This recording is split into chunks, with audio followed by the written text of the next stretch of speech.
Сәлем достар, Балбармақ арнасына қош келдіңіздер. Бүгін біз сіздермен өзінің ерекше дәмімен, иісімен ерекшеленетін тергіткіш Ташкент шайын әзірлейтін боламыз. Кейде оны махаббат шайы деп те атайды. Қалай аталса да, бұл шай сізге сөзсіз ұнайтыны анық.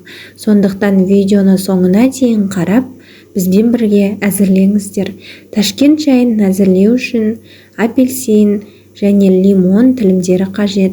Жалбыз, науат, қара шай және көк шай қажет болады. Мен 1,5 литрға осылай 2 толық тілім апельсинді, 4 жарты тілім лимонды, жалбызды орысша мята деп атайды. Одан кейін оның үстіне науатымызды саламыз. Науатты сындырып салғандарыңыз жөн. Мен өзімше қолыммен сындырам деп оны осылай қысқашпен сындырамыз. Міндетті түрде сындырып салыңыздар. Тәттіні жақсы көрмесеңіздер, науатты аз салсаңыздар да болады. Көп рецепттерде бал қосып жасайтын науаттың орнына жалпы бал қосуға мүлде болмайды. Бал ыссы сумен араластырса, өте зиянды затқа айналады.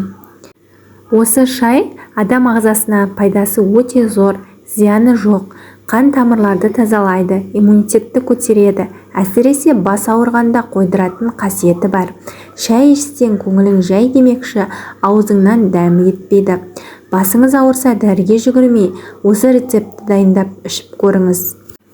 Осылай 1,5 литр қайнаған ыстық суымды құйып, оның үстіне 1 шай қасық қара шай, 1 шай қасық көк шайымызды қосып, араластырып жіберіп, 5 минутқа тұндырып қоямыз. Осындай кереметтей иісі мұрын жаратын, тәтті, дәмді, пайдалы шайымыз әзір болады. Достар, тіркелмеген болсаңыздар, подписация кнопкасын басып, тіркеліп алыңыздар.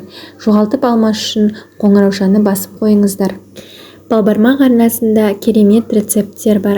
Көкшаймен осылай күшті кететін чак-чактың рецептісін де көре аласыздар. Ол үшін каналға кіріп, видеоны көріп, бізбен бірге әзірлеңіздер. Астарыңыз әрдайым дәмді болсын.